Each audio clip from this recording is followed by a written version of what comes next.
Flamengo 1-0. De inauguração da estadual, falou do Saúde.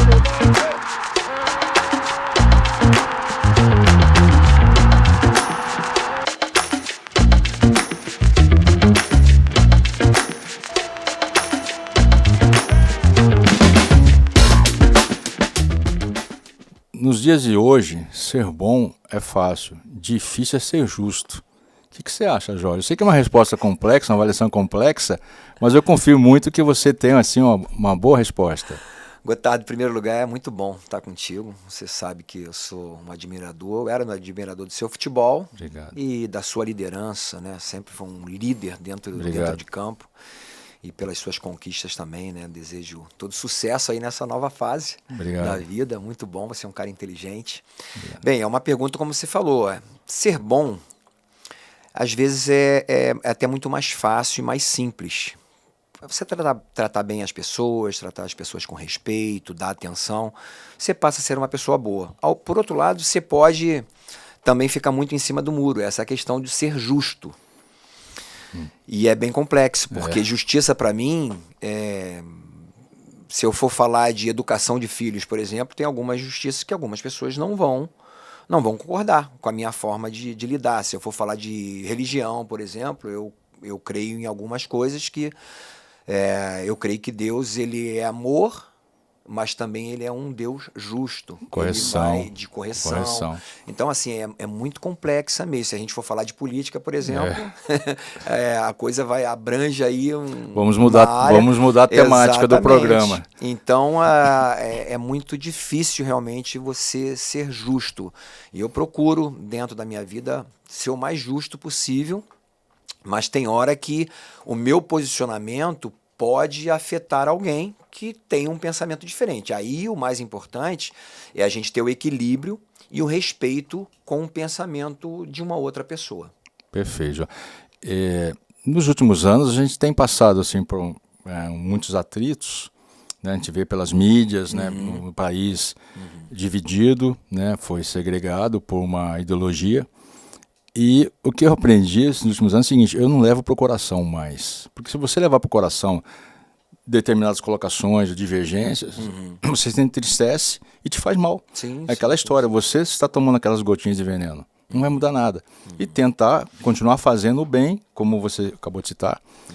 Ou seja, politicamente correto, às vezes não é o interessante, mas o mundo está dessa maneira. Bom, pessoal, eu tenho aqui o Jorge de Amorim Campos, um ex-atleta de futebol, hoje é treinador. Ele é palestrante, evangelista, cristão acima de tudo, é pai, esposo, vovô.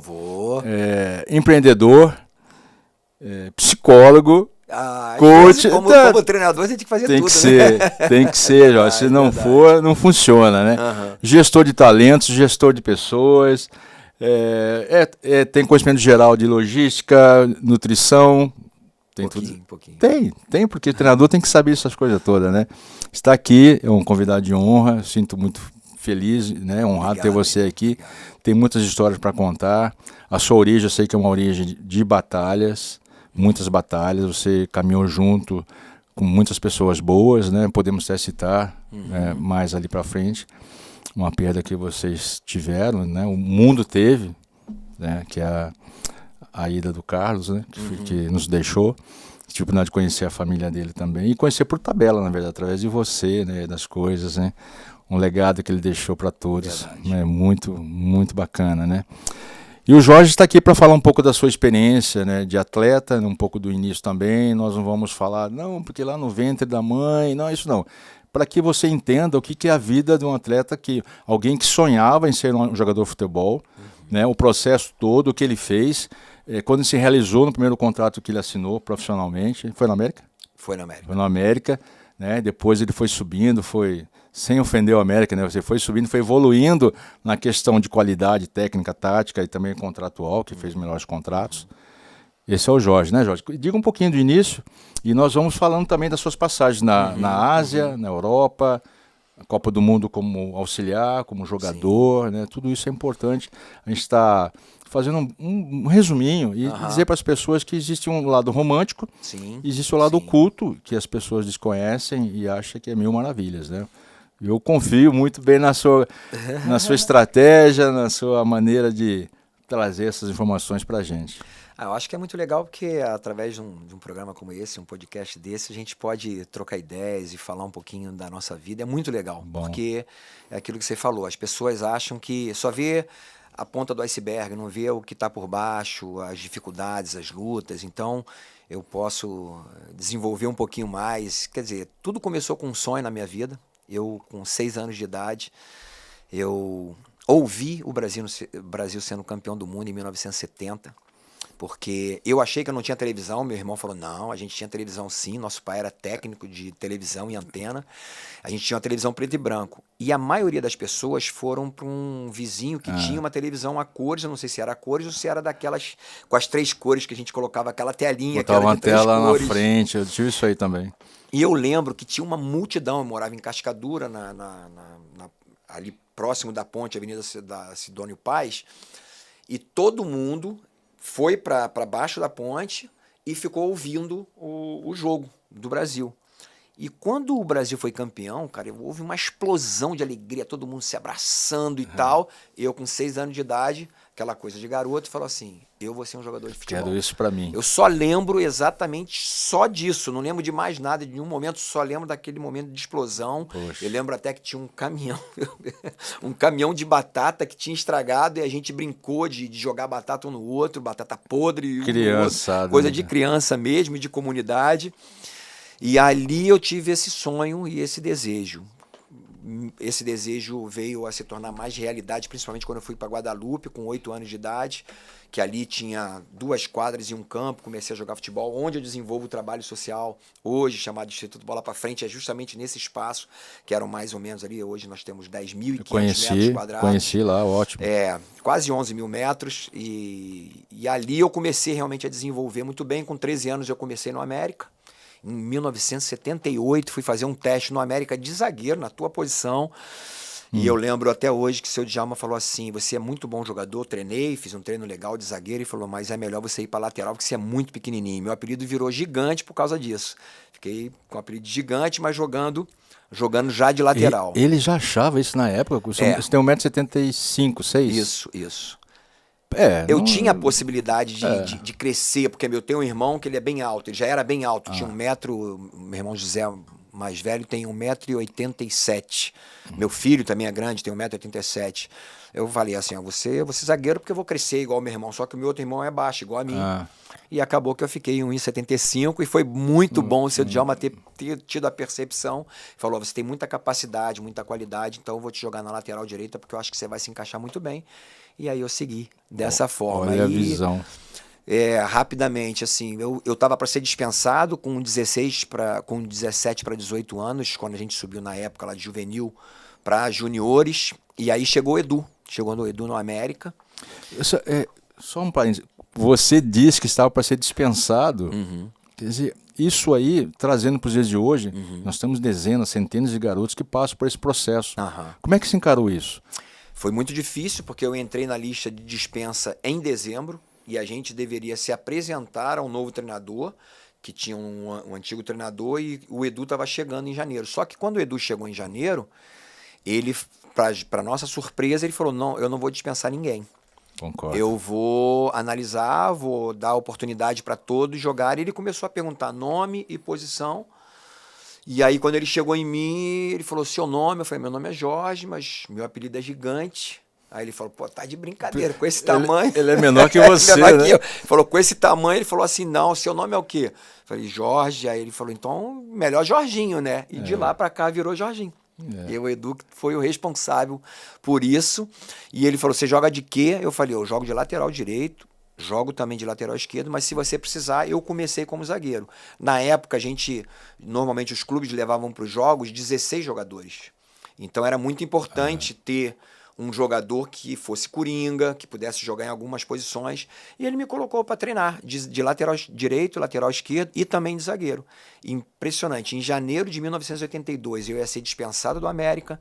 No mesmo ano eu subi em agosto pro profissional com o Edu, que o Edu já estava no profissional, com 3 jogos antes ele já tinha subido pro profissional, substituindo o Dudu, que foi o treinador do Palmeiras, treinador do próprio América. O Dudu, Dudu, o treinador. Que foi da Academia Palmeiras? Volante? Isso. Jogou de guia e tudo mais. Isso, exatamente. E aí, no mesmo ano, eu subi pro profissional, quer dizer, 6 meses, 7 meses depois subi pro profissional, e no final do ano tinha sido convocado para a seleção que ia disputar o Sul-Americano. Sub-20. E depois fui campeão. É relâmpago. Campeão em 83, Sul-Americano, Mundial. Aí, como você falou mesmo, comecei a ter uma ascensão grande. O Edu, quando foi pro Vasco, queria me levar e tentou uma troca. Na época ia ser trocado, se eu não me engano, Oliveira, lateral direito, e o Acácio. O Acácio não quis ir pro América. Aí não houve negócio e o Flamengo veio e me comprou. Aí fui trocado pelo Lúcio Bala. Lúcio, ponta direita, lembra? Jogamos juntos no Guarani. Isso aí, Lúcio, que era do Guarani. Fui trocado por ele e mais uma grana. Eles deram mais uma grana pro América, que foi um grande negócio pro América. Esse Lúcio Bala tem cada história dele. O Lúcio Bala, certa vez lá no Guarani, né? O estádio, a gente treinava no estádio, né? E o torcedor lá reclamando, xingando. Durante o treino saiu o Lúcio. Daqui a pouco a gente vê o Lúcio lá na arquibancada, junto do torcedor, confrontando o torcedor. É impressionante. Era brabo, né? Homem brabo, cara. Mas assim, um coração incrível, né? Matogrossense, saudade dele, muitas histórias, né? Assim, foi um relâmpago, você deu assim, ó, foguete. Foi muito rápido, isso é muito legal a gente compartilhar, tem muita gente que vai nos ver. Isso. Porque tem muita gente que desiste, e eu costumo falar muito da importância que tem da perseverança, de você não desistir, você ser persistente, você trabalhar, acreditar no teu potencial, e é uma história muito legal. Eu, com 16 para 17 anos, como eu falei, que eu estava para ser mandado embora, eu pedi um meu preparador físico, Paulo, que eu quero encontrar ele um dia, se ele estiver vivo, eu quero encontrá-lo, porque ele era muito jovem. Hoje eu estou com 59, o Paulo provavelmente aí deve estar com, no máximo, estourando aí uns 70 anos. Ou 68, muito jovem, ele estava se formando ainda em educação física. Eu falei, Paulo, me ajuda porque eu quero ser um grande lateral, eu quero ter um grande condicionamento físico. A América não podia dar almoço, não podia ter treino integral, em tempo integral. Eu falei para ele, vamos treinar terça e quinta. Terça e quinta de manhã e de tarde, quando eu treinar de manhã eu venho à tarde e tal, mas o que eu tenho para te oferecer é um pão com ovo, amigo. Eu vou trazer um pão inteiro com ovo, a gente come ali, não tem almoço. Ele falou, não se preocupa com isso, eu vou te ajudar. E ele me ajudou. Eu fiquei quase um ano treinando dessa forma, e isso fez toda a diferença. Numa das palestras que eu tenho, eu falo sobre a questão do qual é o seu pão com ovo. Qual é o teu diferencial? Porque o meu diferencial foi esse. Eu sabia que eu era bom lateral, mas eu queria ter um grande condicionamento físico e cruzar muito bem. E foi o que eu fiz durante de 16 anos, 17 anos, até chegar com 29 anos de idade. Quase 15 anos depois, eu vim colher esse fruto com um grande cruzamento por Romário contra a Suécia, que foi o último gol da Copa do Mundo de 94. Então, foi a da semifinal. Semifinal. Pô, que aí deu a gente foi carimbo. E acabou ganhando ali nos pênaltis. Então, é muito importante você perseverar, não desistir, lutar pelos seus objetivos, porque é possível, né? Claro que você tem, com certeza, todos nós temos dons, Deus nos dá dons maravilhosos, e a gente tem que, através desses dons, a gente trabalhar cada vez mais para a gente aprimorar aquilo que a gente tem de melhor. Você falou sobre perseverança, né? Superação, foco. Muito importante. E gratidão. Gratidão para uma pessoa que te ajudou, que muito se faz hoje profissionalmente, né? Os atletas hoje de grande porte, né? De grandes clubes, eles têm os seus fisioterapeutas, os seus preparadores, né? Tem tudo lá, e fora do clube também, né? Porque isso já era algo novo, ninguém se falava disso aí. Verdade. Jorge, assim, a gente se conhece sem se falar, mas a gente se conhece há muitos anos. Eu acho que eu joguei contra você 86, 87, 87 certeza, né? 87 certeza, você estava lá no Flamengo. Depois fizemos a final de 89, eu pelo Botafogo, você no Flamengo. O time do Flamengo já era uma seleção, Então, todos chegaram à seleção. É. Todos chegaram à seleção. Inclusive o Ailton, que jogou mais na seleção de base, não na profissional. Tinha o Alcindo, o Renato Meia, que veio do América também, não sei se ele chegou, mas deve ter pego ali a base. Pegou a base. Ele, quer dizer, estava no grupo, mas ele não chegou a jogar tanto assim. Porque o time ali era Zé Carlos, eu, Leandro, Edinho e Leonardo. Tinha o Zé Dois. Andrade, Ailtonzinho e Zico. E Bebeto e Renato. Aí tinha Zé, tinha Guto, tinha uma galera ali. Alcindo, tinha muita gente boa. Enágio, tinha uma galera boa. E você sempre se destacou pelos cruzamentos, eu lembro muito bem disso, né? Pelo profissionalismo. E também, como é que você lidava? Porque eu sei da sua formação de fé, né? Do que você acredita e tal. Eu compartilho também da mesma fé que você. Mas você sempre foi um jogador forte, viril e com contato físico mesmo, né? Que as pessoas confundem. Tá vendo? O cara é crente, o cara é evangélico. Olha lá, ele não pode chegar, não pode encostar a mão. Então vai jogar voleibol, poxa vida, vai jogar outro esporte. E você sempre foi forte na marcação, né? E às vezes as pessoas falavam mesmo, né? Pô, mas ele não é crente, por que ele tá jogando tão duro assim, dessa forma, né? Como é que você lidava com isso, cara? É uma coisa normal, a gente entende que as pessoas, como você falou, é um esporte de muito contato, é quase que impossível da gente não ter esse confronto. Em alguns momentos, eu tenho até uma história muito legal. Eu recebi um prêmio Fair Play da FIFA. O jogador mais leal do mundo. É o único jogador que tem esse título. Defensor. Da FIFA, e sendo defensor. Na época eu estava no Bayer Leverkusen, a temporada de 91, recebi isso em 93. Temporada 91 e 92, eu não tomei nenhum cartão. E além disso, eu dava a Bíblia pro capitão adversário. Esse gesto, quer dizer, não ter tomado o cartão e o gesto de dar uma Bíblia para o capitão adversário, para a FIFA foi um prêmio, era para eles uma atitude de fair play, de querer o bem do meu adversário. Sim. Então isso contribuiu naturalmente muito para que eu ganhasse esse prêmio. Mas assim, houve uma mudança também na minha vida. Desde o momento que eu me converti, em 86, eu tive uma mudança realmente de comportamento. Antes eu dava uma chegada, eu sempre fui muito firme, mas em alguns momentos eu era um pouquinho mais maldoso. E isso eu deixei para trás. Realmente foi uma coisa que mudou em mim, eu fiquei muito mais leal, eu procurei ter um condicionamento físico ainda melhor para que eu pudesse realmente não usar de uma estratégia de querer machucar o meu companheiro, o meu adversário, de entendendo que o quanto ele precisava também do corpo dele para poder desenvolver o trabalho dele, e fez uma grande diferença na minha vida. Mas assim, e muitas vezes eu acabava fazendo falta. Que é do jogo. Normal, porque imagina, eu lembro muito bem alguns confrontos jogar contra o Fluminense, era Tato no primeiro tempo, Paulinho no segundo tempo. Meu Deus. Imagina, o Tato drible e o Paulinho velocidade. Para parar os dois não é fácil. Então muitas vezes eu chegava atrasado e acabava acertando o atleta, e uma coisa muito natural. Mas assim, eu nunca fui esse cara muito maldoso, como alguns que eu sabia que eram. Eu joguei com alguns zagueiros, por exemplo, que eu sabia que era mal mesmo, não vou falar nome porque fica... mas que batia bonito mesmo. Jorge, eu sei muito bem o que é isso, porque na função zagueiro, miolo de zaga, tem muito contato. É verdade. Né? Você tem a velocidade, você tem a antecipação, às vezes acontece dividir o mesmo espaço, né? E acontece o choque. E a imprensa, boa parte da imprensa, tem dificuldade de interpretar esse tipo de jogada. O que é desleal, o que não é, o que é uma até fatalidade. Mesmo com o VAR hoje, com o VAR é difícil, né? Exatamente. Eles conseguem achar num pisão em cima do pé uma jogada desleal. Não houve basicamente nada. Não, uma dividida por fração de segundos ali, o cara chegou atrasado, pisou no dedão do outro. Não é maldade nenhuma, né? Enfim. Mas aí você, só para complementar na primeira pergunta, ele não cruzava, ele passava essa bola, tá, gente? Era um passe, cara, que dava um trabalhão pra zaga, para tirar, viu, cara? Inclusive fazia gol de cabeça também. Eu lembro bem que você fez um gol de cabeça. Nesse jogo de 87, você entrava era o bem. Alves, goleiro. Entrei, o Bebeto cruzou num escanteio, eu antecipei no primeiro pau. Logo no início, pô.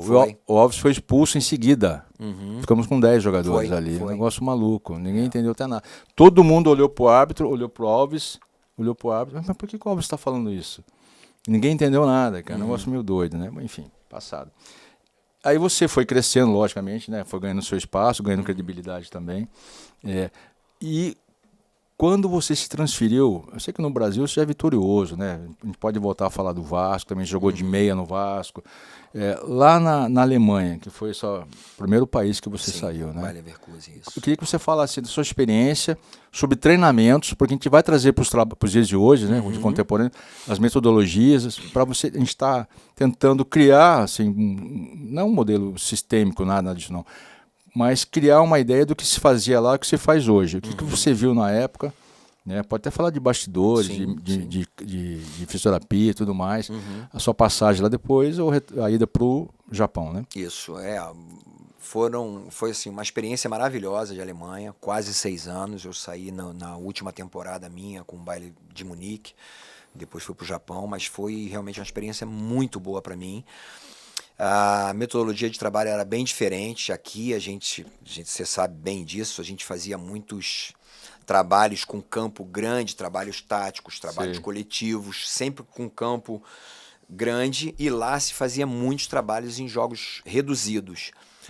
Os primeiros treinadores, eles não tinham muito assim, era jogo reduzido por jogo reduzido, era só pegada, marcação homem a homem, forte, pressionar o homem da bola, marcação linha alta o tempo todo, era basicamente isso, não tinha muito, por exemplo, de organizar um trabalho de manutenção da posse, de uma transição ofensiva rápida, entendeu? Não tinha muito algumas regras, né? E então o que eu vi, a diferença que existia nessa época era justamente que lá eles faziam muito jogo reduzido e a gente fazia trabalhos em campos maiores.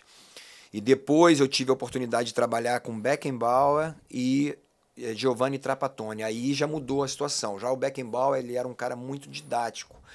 Ele parava, ele treinava a gente taticamente, posicionamento, eu como um ala, porque a gente jogava quase que num 3-5-2, o Lothar Matthäus era o nosso líbero, mas ele se transformava também num volante. Ele flutuava. Ele jogava de 10 como líbero, então eu lembro, já passava como volante. Então, uma forma diferente de jogar, ele trabalhava muito bem essa equipe, né, organizando a equipe taticamente por setor, como a gente fazia quando a gente, por exemplo, recuperou uma bola já no campo do adversário. Era uma equipe muito com aquela transição ofensiva muito rápida, a gente nem sabia em relação à transição ofensiva, era o contra-ataque que se chamava. Então, realmente foi um aprendizado muito grande. O que eu vi de muito diferente era o profissionalismo e a entrega. A gente treinava 40 minutos, era intenso o tempo todo, não tinha essa... Porque também era um campo mais reduzido, então era intensidade o tempo todo, isso aí sempre foi, né? O alemão sempre foi um jogo muito corporal, muito forte, muito rápido, muito físico. E então, assim, essa foi algo que me fez crescer realmente em termos de competitividade, realmente de ter intensidade no jogo. Também a decisão, poder de você decidir mais rápido, né? Exatamente. Cognitivo seu, raciocínio, habilidade, fazer uma leitura de 3, 4 jogadas na mesma. Você está com uma bola, eu sei que você enxergava 3, 4 jogadas, né? E aí você tem que escolher uma delas. Isso. Você fala assim, mas qual jogada que eu vou executar? Essa aqui é boa, eu consigo. Aquela ali é mais difícil. Será que eu vou conseguir achar essa bola, fazer uma bola GPS para chegar até lá? Além disso, eu mudei de posição. Eu saí de lateral direito. Quando eles vieram aqui me contratar, foi um jogo Brasil e Portugal. O Bayer Leverkusen veio para ver o Bernardo, de volante, que era do São Paulo. O grandão. Grandão. Aí era o Bernardo. Só que quando eles me viram jogar... Ele foi para lá depois, né? Depois foi pro Bayern de Munique. Sei. Aí quando eles me viram jogar, o nosso treinador, que era o Jürgen Gersdorf, falou assim... Eu estava muito bem, eu era capitão do time nessa época do Brasil. Ele falou, eu quero esse jogador aqui, eu quero o Jorginho. E eu acho que ele vai cair perfeitamente. E já cheguei no Leverkusen como volante. E segundo volante, nós tínhamos um volantão mesmo, e eu era o segundo volante. E aí essa questão de tomada de decisão, isso aí me ajudou muito, porque era o tempo todo jogos reduzidos, eu ficando mais por dentro, e eu tinha que tomar as decisões rápidas, se eu tocava de primeira, se eu dominava, girava, batia para gol ou não, eu servia um companheiro, então fez eu crescer muito, inclusive fazer gols e gols de falta no Bayer Leverkusen, depois também jogando lá no Japão também, no Kashima Antlers, foi realmente assim uma mudança completa na minha forma de jogar. E até hoje você mantém contato com o pessoal na Alemanha, você tem amigos lá? Tenho. Você vai para lá de vez em quando? Faz um período sabático, não? Como eu desenvolvo um trabalho social, eu abri uma forma de captar recursos também, abri também uma fundação lá. Além da ONG que eu tenho aqui, eu tenho uma fundação lá chamada Star for Kids, quer dizer, estrelas para crianças. Né? Na realidade se chama jogadores de atletas profissionais ajudam crianças. E aí a gente tirou do Brasil, porque a gente estava alcançando o mundo de uma forma geral, que já investimos em Índia, África. E aí, através disso, eu vou muito na Alemanha. Esse ano eu já fui 2 vezes na Alemanha, uma tirando férias com a minha esposa, mas aproveitei, já visitei algumas coisas. E na segunda eu já fui para frequentar os clubes ou agradecer aos clubes a ajuda que eles têm nos dado. Então eu tive aqui no Stuttgart, fui no Bayern de Munique, Bayer Leverkusen, Borussia Dortmund e Schalke 04, que está na 2ª divisão. Então, assim, eu estou sempre com muito contato, os amigos, pude rever amigos, jantar com eles, estar com eles.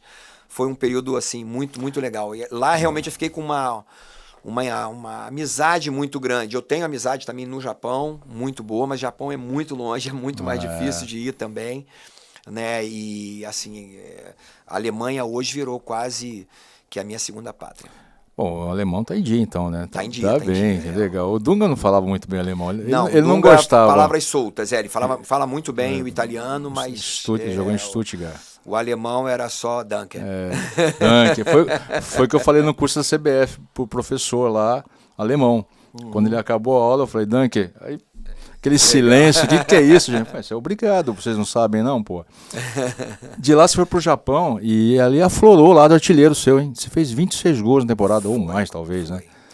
Antes eu tive o período de Bayern de Munique, que foi maravilhoso, né? A gente costuma dizer o seguinte, quando a gente passa, eu fui o que inaugurei isso aí. Eu fui pro Bayer Leverkusen, eu fui o segundo atleta, quer dizer, bem quando eu cheguei lá já tinha o Leonardo Manzi e o Nando, um atacante, que jogou no Bangu, jogou no Flamengo também, nessa nossa época aqui dos anos 80, 90, ele jogava no Hamburgo. E eu fui basicamente o segundo jogador, quer dizer, fui o segundo jogador do Bayer Leverkusen. Primeiro foi o Tita, que foi campeão da UEFA, e eu cheguei logo depois. O Tita foi em 87, 88, eu cheguei em 89.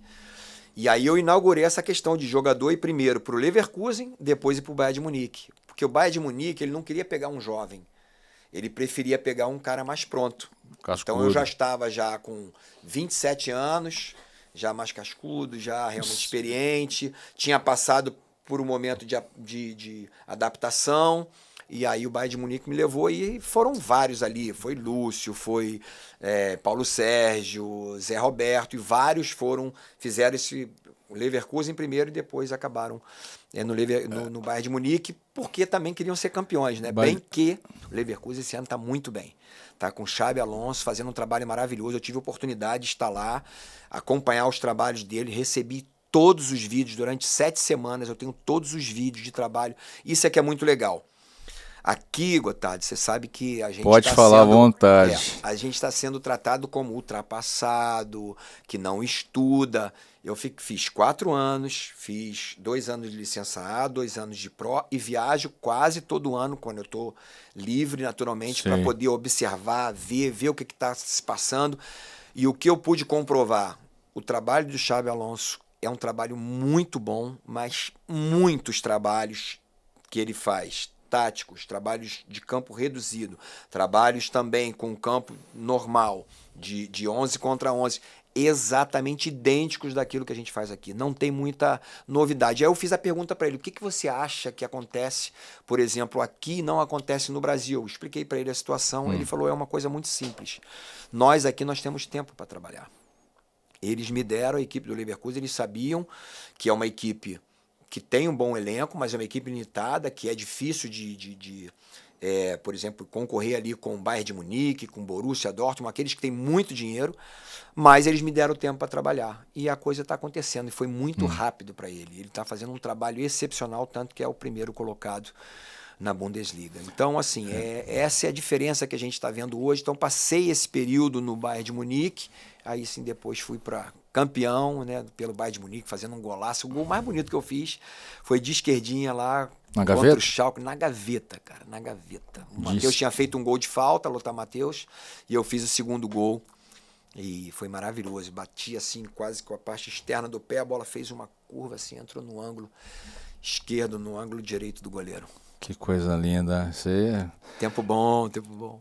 Assim, é tanta informação interessante, né, que você está trazendo aqui para a gente, porque eu vejo muito essa questão de trabalhos, todo o sistema, hoje trabalho, né, físico, né, técnico, tático e mental, não tem como. Sim. Se chegou para resolver mesmo, porque o atleta no jogo ele tem que ter poder de decisão, né, ele tem que ter uma mente boa, o que ele vai fazer de acordo com o que o jogo exige. Exatamente. Né? Então você tem que trabalhar tudo, e o que ele falou, ele tem mais tempo para trabalhar.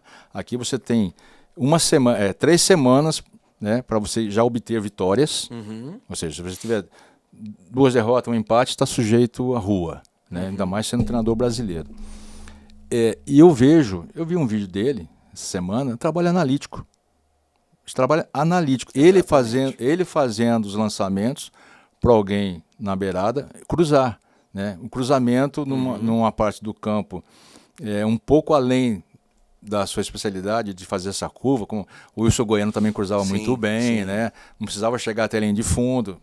É opção, mas não sempre precisa chegar à linha de fundo. O trabalho analítico, eu até mandei para uns amigos meus, assim, tem gente que acha que isso é muito simples. Eu comentei, sim, essa frase, né? Cara, e aí você vê a maneira dele trabalhar, da finalização, do cruzamento, da finalização do atacante. É necessário o trabalho analítico. Com certeza. Existe não vou me alongar, né, porque eu estou entrevistando o Jorge, mas eu queria só dar esse gancho para ele, da questão da periodização tática, que eu sei que você conhece, né, pode até falar um pouco, se você implementou isso. Eu acredito que não tem como implementar 100% no Brasil, não dá, né, é muito difícil. Mas é uma informação para o treinador da base, né, focar mais a parte técnica, né, Jorge? O que você acha do trabalho de base, como foi feito lá e o que você viu aqui no Brasil? Então, se nós olharmos para o futebol hoje, a gente vê algumas situações. Por exemplo, algumas equipes, ou a maioria das equipes, hoje não conseguem fazer gols de falta. Quantos gols de falta nós fazemos? Tem uma razão, o que eu penso, né? Por exemplo, eu sou muito a favor, eu gosto demais, tive o privilégio de trabalhar com um dos melhores fisiologistas do Brasil, que é o Altamiro. Não sei se você trabalhou com ele. Eu não trabalhei, mas eu conheço, lógico. Você conhece bem. E a gente se deu muito bem, muito bem. Mas é sempre assim, eu falava, Altamiro, eu preciso um pouquinho mais. Deixa eu trabalhar um pouquinho mais. Ele falou, Jorge, não, vai, beleza, vai, só tenha cuidado com fulano, com ciclano, porque é muito importante essa parceria. Como você falou, o atleta ele precisa de todas as áreas, a parte física, a parte emocional, a parte de tomada de decisão, a parte técnica, a parte tática, tudo isso é englobado. Ele é uma pessoa, mas assim, um atleta, mas ele tem que estar muito bem preparado em todas essas áreas. E é muito importante, só que eles não têm treinado mais. Como que eu vou cruzar muito bem como eu cruzava se eu não treinava? É verdade. Se eu não tivesse treinado. Eu precisava treinar. Então, esse trabalho analítico é fundamental. Para quem cruza, para quem bate a falta, para quem finaliza. É básico, não precisa fazer. O grande problema que eu vejo, principalmente com treinadores jovens e principalmente que não foram atletas, é que eles aboliram totalmente o trabalho analítico. Aboliram. E estão fazendo só o trabalho sistêmico, preocupado com a questão tática, preocupado com o posicionamento, mas como é que eu vou fazer um trabalho de finalização com o meu movimento? Eu posso até fazer um trabalho de quase que um circuito de passe com uma finalização final, da forma, com o sistema que eu estou jogando, seja o 4-3-3, 4-2-3-1, o que for, o 4-4-2. Agora, eu vou ter muito menos finalização do que eu faria, por exemplo, chegando simplesmente como eu fazia com o Romário. Na época, o Romário falou, Jorge, me ajuda aqui no finalzinho. Tal. Eu cruzava para o Romário, ficava eu e mais um lateral esquerdo, alguém ficava comigo do outro lado e eu cruzando para ele entrar de cabeça, para ele dominar, matar no peito, chutar, finalizar, para ele bater de primeira, finalizava mais ou menos aí umas 30, 40 vezes. Se a gente fizesse um trabalho sistêmico de cruzamentos, era muito difícil, o cara ia finalizar 5 vezes. Então é muito importante também um trabalho analítico.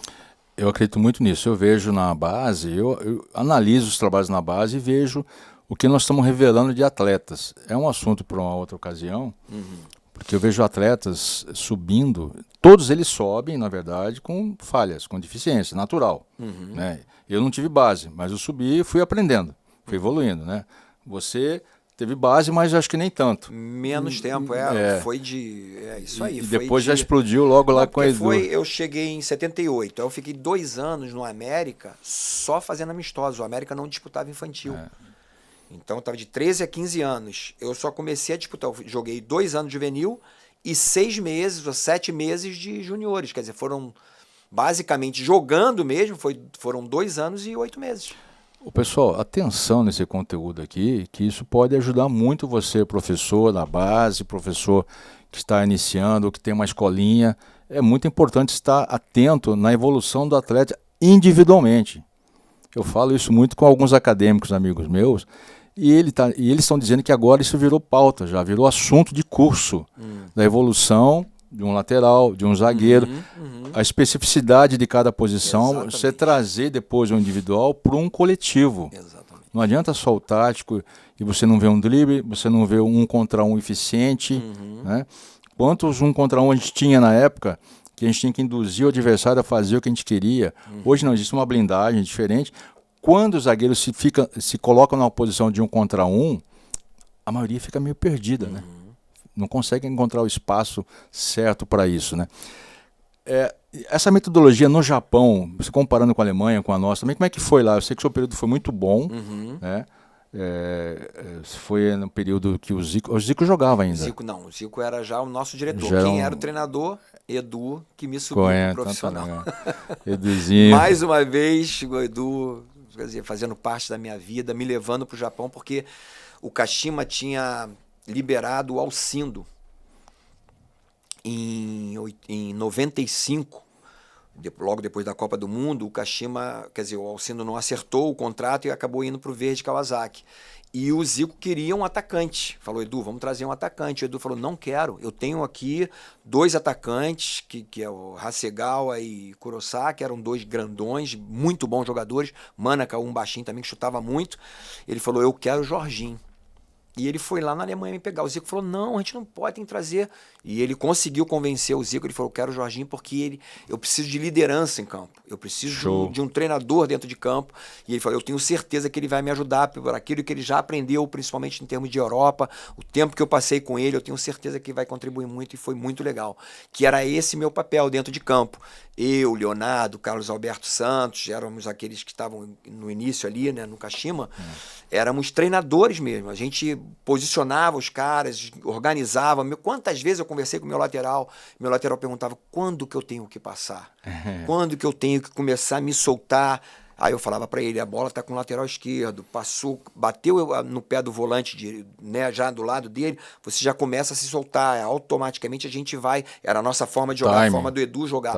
É naturalmente aquele time que você pode realmente começar a subir para você ultrapassar, que o nosso lateral direito era muito rápido, eu jogava já de volante, de segundo volante no Kashima, e foi um período muito bom para mim, porque já começou a me introduzir como um treinador. Né? Não foi apenas aquela coisa dentro de campo, ser campeão. Fui bicampeão japonês, escolhido o melhor jogador em 96, campeão de Copas, mas eu comecei realmente assim a praticar a organização e a liderança, principalmente, era muito forte dentro do Kashima. Então, eu não fui o capitão, o Honda, que era o nosso capitão, meu companheiro ali dos 2 volantes, mas eu tinha uma liderança muito forte no grupo, né? O Honda é uma pena que aqui no Brasil ele não foi bem. Torci muito pra ele. Esse é o outro. É outro? Esse já é outro Honda. O Honda não comigo pode era um baixinho e tudo. Então deve ser o filho dele. Porque ele é bem mais novo mesmo. Mas já estava o quê? O Honda deve ter... Esse que veio aqui no Brasil deve ter quase 40 anos. Então, né? O Honda, esse é bem mais novo. Mais novo. O meu companheiro lá, ele tá parceiro ali, ele tem... Estou com 59, ele deve ter uns 57, mais ou menos. Hoje ele é comentarista. Que bom, que bom. Jorge, nós falamos de clubes no Japão, Alemanha, dos treinamentos, então eu já imagino que vocês fizeram lá no Japão com o Edu, com o Zico, né? Você é um manager, um gerente.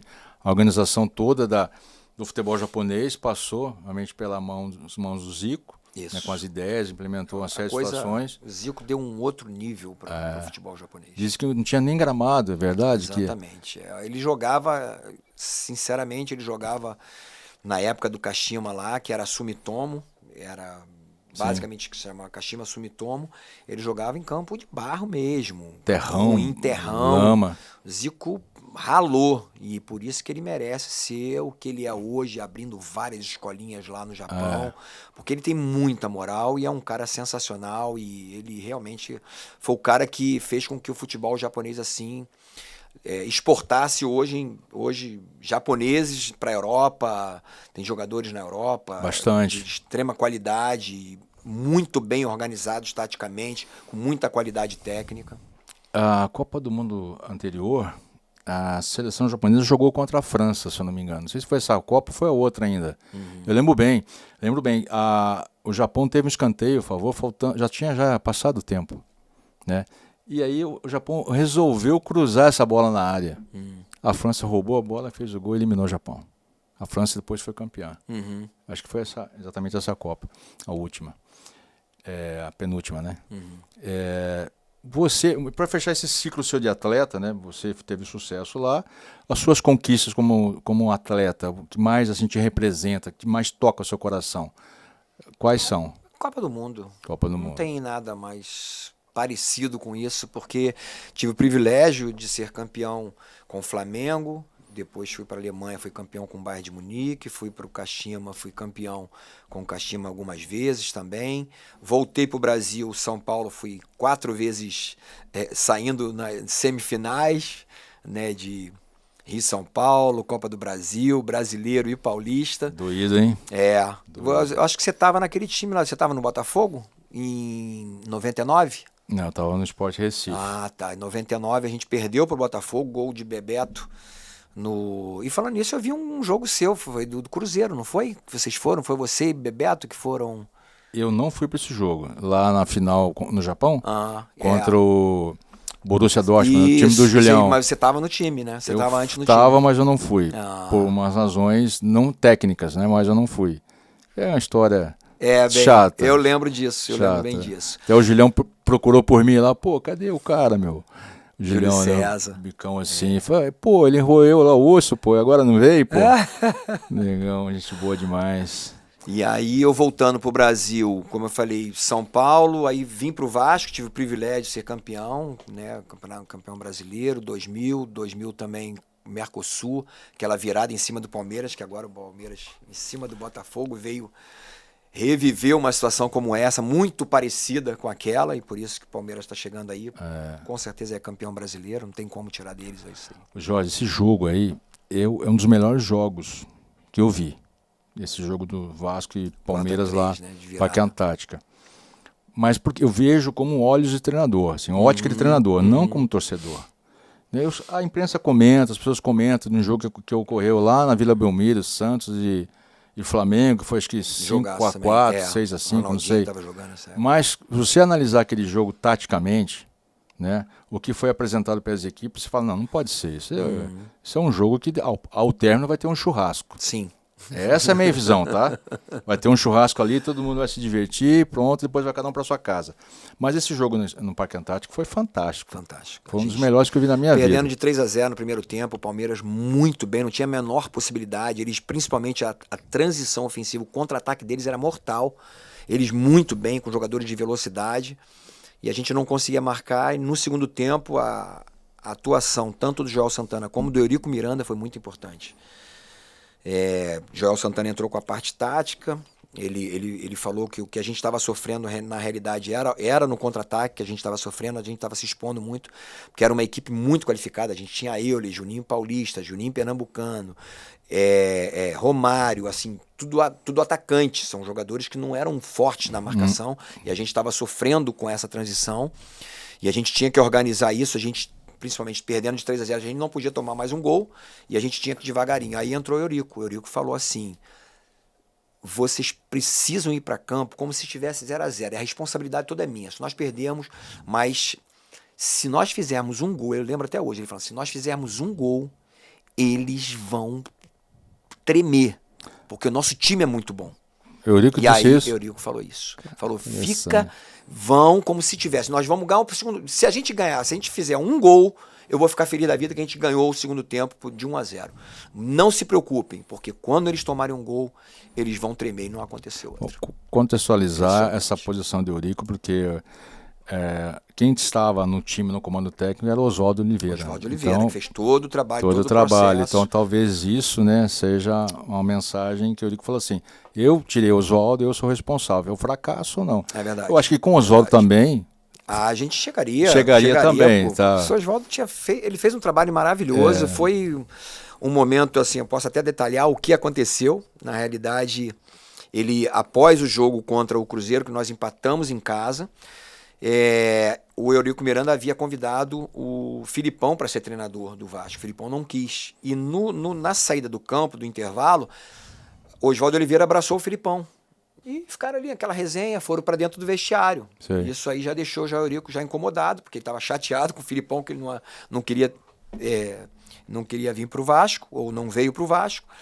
E quando terminou o jogo, o Oswaldo falou, olha, nós vamos nos apresentar na segunda-feira à tarde. O jogo foi sábado, então tá tudo certo para segunda-feira à tarde. Só que, para infelicidade do Júnior Baiano, a passagem do Júnior Baiano caiu dentro do vestiário, no corredor. E o Isaías Tinoco tinha uma passagem para a Bahia. Sei. E ele ia para a Bahia passar o domingo e ia voltar na segunda-feira, já na hora do treinamento. O Eurico ficou sabendo disso, falou assim, não, treinamento segunda-feira de manhã. O Oswaldo falou, não, segunda-feira à tarde, ficou essa coisa de segunda-feira à tarde, segunda-feira de manhã. E aí ele falou, não, o treinador sou eu. Ele falou, não é mais. O Eurico falou para ele, não é mais, e a partir daquele momento essa decisão não era comum, o Eurico não fazia isso. Era difícil ele tomar uma decisão assim de nunca ímpeto ali dentro, né? Ele sempre preservou muito, né? A blindagem dele era boa com os treinadores, né? Eu passei lá como treinador 2015, 16, 1 ano e 4 meses. E segurou firme. Era mais fácil cancelar o voo do Baiano, pô. Não, cancela o voo e eu treino à tarde, poxa vida. Bom, aí você, saindo agora dessa função atleta, você ficou surpreso quando você foi chamado para ser auxiliar do Dunga na seleção para a Copa 2010? Fiquei muito feliz, mas muito surpreso. Eu estava em Campinas, estava com o Silas lá em Campinas, no sítio que ele tinha. Daqui a pouco o Rodrigo Carbone, filho do Carbone, me liga e fala, Jorge, pelo amor de Deus, atende o telefone aí, porque o presidente da CBF quer falar contigo. Eu falei, o que houve? Ele falou, acho que você vai ser chamado para ser auxiliar da seleção e tal. E alguém entrou em contato com o Carbone, e aí eu recebi a ligação do Dunga, aí falei rapidamente com o presidente, aí o Dunga falou, Jorge, a gente quer te convidar eu quero te convidar para ser o auxiliar técnico da seleção e tal. Nossa, explodi de alegria, feliz da vida e tal, mas aqui me aguentando. E porque eu tinha feito um trabalho no América primeiro, né? Eu comecei no América em 2005, fazendo um trabalho já em outubro, fazendo peneira, buscando jogadores. Difícil trabalho, muito difícil. 2006 fiz um excelente trabalho. Bancando. Muitas vezes eu tinha que botar do bolso. Sei bem que é isso. E aí em 2006 já fizemos um trabalho muito bom, chegamos à final da Taça Guanabara, primeiro turno, contra o Botafogo, ganhando de 1-0 no primeiro tempo. Poderia até, se caso ali o William Neri desse o pênaltizinho lá que o Max fez, o falecido Max fez no Christian, que era o nosso atacante, filho do Ailton. 2-0, expulsão do Max, a gente poderia ter chegado aí pelo menos até a final ali, que seria campeão, e chegando na final, e até poderia o Botafogo ser campeão, mas já seria um grande feito. Sim. E aí eu saí do América, fiquei num período, fui para a Copa do Mundo, observando, fui comentei por uma TV alemã e comentei pela Sport TV, mas ao mesmo tempo observando vários trabalhos, sempre que deixavam eu entrar, e ali comecei a minha carreira, e logo veio esse convite foi uma alegria muito grande, muito legal. Quando eu tive um pouquinho mais de contato com o Dunga, em algumas convocações, aí eu fiz a pergunta para ele, por que você me escolheu? A gente não era parceiro, não era amigo. Não foi construído na Copa de 94? Então, mas a gente nunca foi muito chegado. Eu tinha, assim, eu era na Copa do Mundo, ou nos períodos ali de Copa do Mundo, desde da base, meus amigos eram Bebeto, Zinho, Léo, Tafarel, Aldair, Paulo Sérgio. Eu não era amigo íntimo, como, por exemplo, o Ricardo Rocha era do Dunga, do próprio Romário, do próprio Branco. A gente brincava, né, que tinha os dinos, que era Branco, Romário e tal, e tinha o grupo da galera mais tranquilinha, que era eu, Paulo Sérgio, Mazinho, Bebeto, Zinho. Então, assim, eu falei, Dunga, por que você me escolheu, cara? Ele falou, Jorge, eu confio em você. E os meus amigos aí, que a gente sai, que a gente vai tomar uma cerveja e tal, é uma coisa. Agora, em termos de trabalho, eu tenho certeza que você vai contribuir muito, porque você já tem experiência nisso, porque o Dunga chegou, ele nunca tinha tido a experiência de ser um treinador. Bem que dentro de campo, principalmente no Júbilo Iwata, que foi o período, né, que ele passou lá, ele era um treinador dentro de campo, organizava o time o tempo todo. Mas ele falou assim, eu confio muito em você, porque muitos auxiliares, infelizmente, eles acabam querendo ultrapassar, principalmente auxiliares de clube. Eu já fui muito ajudado com os auxiliares de clube, do clube, e já fui muito traído também. Então, ele falou assim, eu tenho certeza que você vai contribuir muito comigo e você não vai querer o meu lugar. Você vai respeitar a sua posição como auxiliar técnico, que bom. Fiquei muito feliz com essa colocação dele, de saber que eu era uma pessoa confiável para ele. Isso é ótimo, hein? Muito um elogio fantástico. Na Copa de 94, um en passant, na verdade, eu sei que eu assisti todos os jogos, né, trazendo um pouquinho, fazendo um pouquinho mais, alguns anos atrás, e a seleção jogou muita bola, muita bola. A imprensa, de uma forma,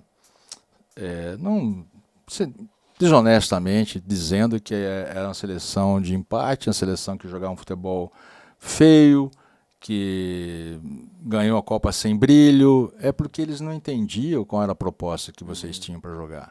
Né? A forma, o que o Bebeto jogou de bola, eu acho que o Bebeto nunca jogou tanta bola. Verdade. O Bebeto jogou muito. Muita bola. Nenhum clube ele jogou tanta bola como ele jogou naqueles jogos da seleção. Tudo que ele fazia, né? Os movimentos, a parte técnica, os deslocamentos, mesmo não recebendo a bola, né? Mauro Silva jogou muita bola. Dupla de zaga, então, nem se fala. Um pouquinho mais fisicamente, em termos de marcação. Foi. Mais do que o Romário, porque o Romário a gente sabe que era aquele cara forte mesmo para definir, para decidir. E o Bebeto se entregava para a equipe, né? Quando que você percebeu naquela Copa que vocês, acho que tem chance, hein?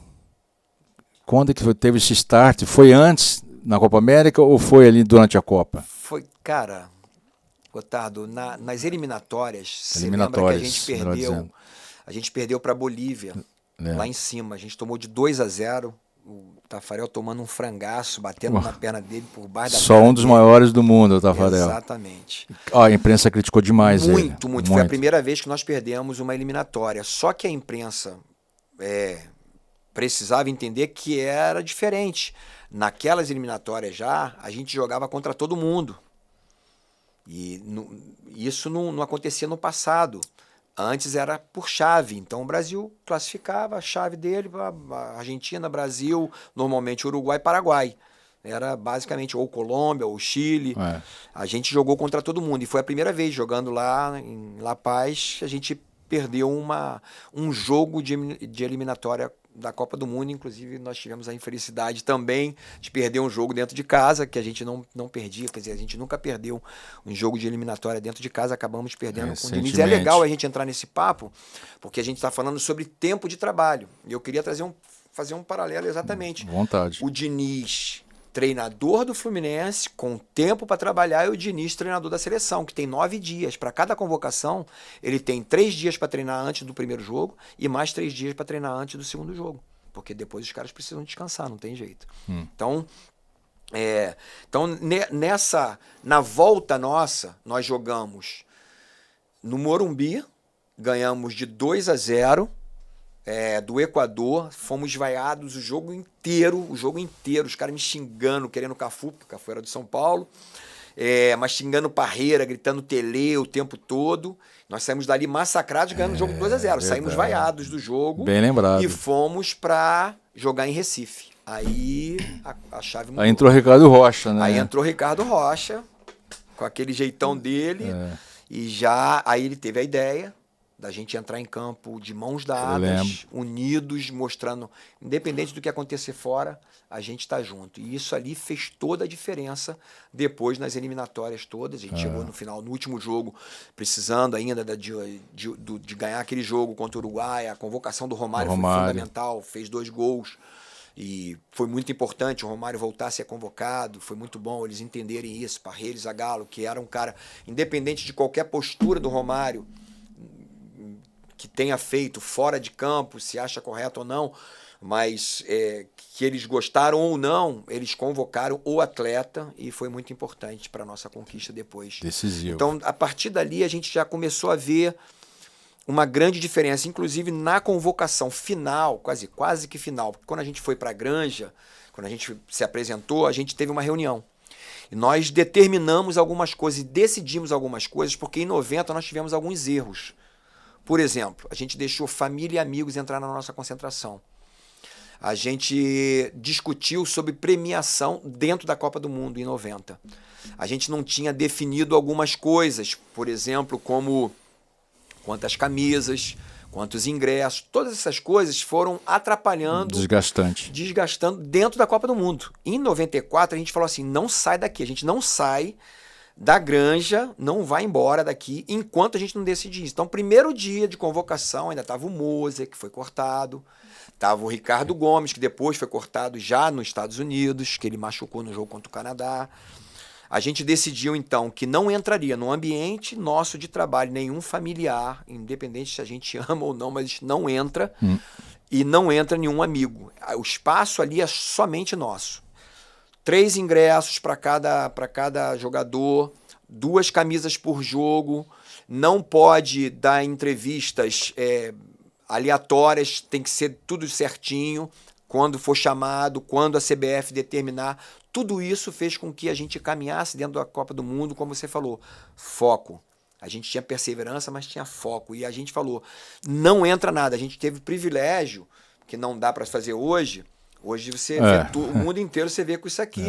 Na época a gente tinha que mandar vir fita do Brasil e a gente determinou, a gente não vai ver nenhum programa esportivo, a gente não vai ver nada, nem os gols, que era muito famoso, gols do Fantástico, a gente não quer ver. A gente não quer ver nada, a gente quer focar no principal, que é a gente ganhar os jogos. E aí eu lembro das imagens do Zagallo, faltam 7, todo jogo ele falava. Faltam 6. Olha aí. Faltam 5. Espetáculo. Faltam 4. E foi até o finalzinho assim, até que a gente conseguiu ser campeão. Impressionante. Tanta informação, riqueza de informação, a decisão que o grupo teve, né, que beneficiou a todos. Né? O pessoal, o staff, todo mundo, né, o pessoal que já não está conosco também, trouxe para o Brasil algo que necessitava mesmo. Isso. A evolução que vocês tiveram na organização, ela se perdeu depois nos outros anos seguintes. Eu vi 2006, a Copa 2006, ficou bem relaxado.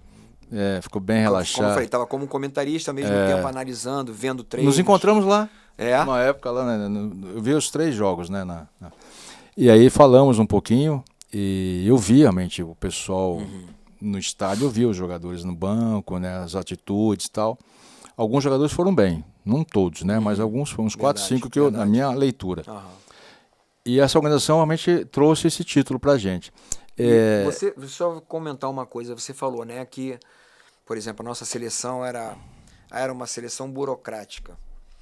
É que não tem como fazer paralelos e comparações. Você não pode comparar uma seleção de 58 com a de 62, com a de 62 com a de 70, com a de 70 com a de 94, com a de 82, que foi, como a gente era jovem. É muito assim, eu tava vendo a final quer dizer, o jogo que nós fomos eliminados em 82, e eu lembro até hoje, Gotardo, que eu falei para os meus amigos, que a gente foi bater uma peladinha, morava na Taquara, onde que eu conheci a Cristina, na Merck. Eu falei assim, o próximo campeão do mundo serei eu. Profético. Cara, eu tava com 17 anos de idade. Palavra profética. Em 82 anos, em 82. E, pô, cara, era nada mais, nada menos do que o Leandro, lateral direito. Cara, melhor lateral direito do mundo. Nunca vi ninguém jogar como esse cara. Assim, só que a Copa de 94, a gente tinha muita capacidade, muita qualidade. E no período de pandemia, 2000, que iniciou a pandemia, Sport TV passou muitos jogos de 94, e depois passou de 2002. E aí eu vi vários repórteres, vários jornalistas esportivos falando assim, cara, essa seleção jogava pra caraca. Exatamente. O Zinho, por exemplo, era chamado de enceradeira. O Zinho jogava exatamente como o Fluminense muitas vezes joga. Toque curto, pega aqui, entrega ali, superioridade numérica do lado, segura, entrega o Zinho, fazia isso, entregava no Bebeto, recebia, entregava no Romário, recebia, vinha, entregava no Leonardo, recebia, entregava em mim. Ele corria o campo inteiro, estava o tempo todo presente onde estava a bola. Exatamente. E o Zinho era chamado de enceradeira, e o Zinho, hoje, até mesmo o Galvão Bueno, no documentário dele, falando que eu peço desculpas ao Zinho, porque realmente ele foi muito importante. Demais, eu vi esses jogos todos, eu falei, eu quero ver para que as opiniões não venham me influenciar. Eu falei, eu vou ter a minha opinião sobre a seleção, como outra Copa do Mundo também, 2010 eu vi todos, né? De 86, enfim. Eu vi os jogos também da seleção na pandemia da Copa de 70. Então, mudou muito a minha maneira de pensar sobre alguns atletas e da forma que aquela seleção jogava. O que o Rivelino jogou de bola... Pelo amor de Deus. Como é que pode? O Rivelino ele jogou de segundo volante pelo lado direito em alguns momentos da partida, cara. O que aquele bigodudo jogou de bola é impressionante. Ó, Riva, deu aula, cara. Em outras posições, Tostão, né? Não precisa nem falar o Gerson, né? Apesar que o jogo era um pouco diferente, na velocidade e tudo mais, mas já se fazia muita coisa interessante, né? Que as pessoas criam muita simplicidade. É muito simples isso. Não é não, cara. Não é não. Na Copa do Mundo de 94, eu me lembro porque foi muito difícil, muito quente, muito calor, né? Esse detalhe é fundamental. Nós jogamos a final da Copa do Mundo debaixo de um sol de 40 graus. Absurdo. Sensação térmica de quanto? De provavelmente mais, uns 45. 60, eu acho. Entendeu? Meio-dia, nós tomamos... ou café, alguns conseguiram comer, eu não consegui, eu tomei vitamina e tudo, eu até machuquei no último jogo. 8 horas da manhã, nós tivemos que acordar às 7, 7h30, para 8 horas da manhã se alimentar, 4 horas antes, e antes do jogo a gente já tinha que comer uma fruta, alguma coisa. Mas assim, você via no final do jogo, os caras mortos, cansados, ainda teve prorrogação. Exatamente. Então assim, o nível técnico automaticamente baixou muito, porque... fisicamente você cai, o teu nível técnico, poder de raciocínio seu, com certeza diminui. Jorge, mas foi superior à Itália, todo o tempo. Sim, Você não pode merecer. A Itália teve algumas oportunidades, mas nós tivemos boas oportunidades. Se for analisar os números, a forma que a seleção jogou foi superior. 0-0, ganhou nas penalidades, mas foi superior. Todos os jogos o Brasil foi superior. Até mesmo contra a Holanda. Né, que foi um jogo chato, contra a Suécia também, foi um jogo chato. Foi, né? Difícil demais. A Holanda, por exemplo... A gente tinha enfrentado a Suécia na primeira fase, eles saíram na frente, a gente conseguiu empatar o jogo com o biquinho do Romário. Jogo difícil. Difícil, muito então, agora, difícil. Se a gente pensar, imagina a forma do Brasil jogar, se a gente pensar, por exemplo, Tafarel, para mim, questionável, o melhor goleiro de todos os tempos. Certo. Eu sei que já tiveram outros, concordo. Mas esse é o melhor de todos os tempos. Os dois laterais... sendo eu o Cafu e do outro lado Branco e Leonardo. O que jogaram? Assim, alto nível. A nossa zaga, absurdamente o que esses caras jogaram. Muito. O Ricardo se machucou no primeiro jogo, entrou o Aldair, Márcio Santos. Os caras foram um monstro. O Aldair não fazia uma falta. A capacidade, qualidade de passe. O gol do Bebeto foi um passe do Aldair. Sim. Em profundidade ali, já bola longa nas costas. O jogo aéreo do Márcio Santos, impecável. Sabe, assim, impressionante o nosso meio campo, que jogou, Mauro Silva pegando, Dunga construindo. Dunga não errava um passe de 3 dedos, como ele queria, ele botava a bola típico 3 dedos dele. E na frente ali, sabe, com Bebeto, Romário, Zinho, sabe, a qualidade dos caras, assim, era impressionante. Talvez... o cara que todo mundo esperava era o Raí, que não aconteceu tanto assim. Tanto que o Mazinho entrou Assumiu. e acabou compondo. E o meio-campo, ele ficou um meio-campo mais firme. Não foi aquele meio-campo extremamente criativo, porque eram jogadores com características diferentes. Era Dunga, Mazinho e Zinho, né? Basicamente assim. Então, uma forma um pouco diferente de jogar, porque o nosso 10 não aconteceu tanto como todos esperavam, como sempre foi. Rivelino, a gente falou de Rivelino, pô, Zico, os caras, pô, Pelé, era altíssimo nível. A gente teve depois Ronaldinho, Gaúcho, tinha um fenômeno e tal. Então, assim, mas a nossa seleção jogou demais. A gente atacava com os dois laterais ao mesmo tempo, que a gente tinha segurança. Tanto dos dois zagueiros como o Mauro Silva, que estava à frente da zaga. Né? O Mauro mandou muito bem. Eu não lembro de nenhuma jogada que o Mauro tenha errado. Assim, na função Mauro Silva volante. Jogou muito bem. Fiquei impressionado com ele. E incansável. Nossa. Incansável, impressionante. Né? Demais. Dava assim, uma sustentação na parte defensiva. Enfim, eu sempre observei muitos zagueiros também. Avaliei, na minha avaliação, jogaram muita bola. É lógico, afinal tudo pode acontecer, mas mesmo assim jogou bem. Jogou e tivemos chance. Eu lembro do Romário perdendo um gol que era quase que impossível dele perder com o cruzamento do Mazinho, que fez um cruzamento. Não, do Cafu. O Cafu que fez um cruzamento, ele deu uma chapada, foi pra fora aqui. Gol feito. Especialidade. Baixinho. Dele. Quer dizer, assim, você vê um cara que é pouco falado, mas o Mauro Silva, cara, a tranquilidade que esse cara deu para o nosso meio-campo, para o nosso ataque, era tranquilo.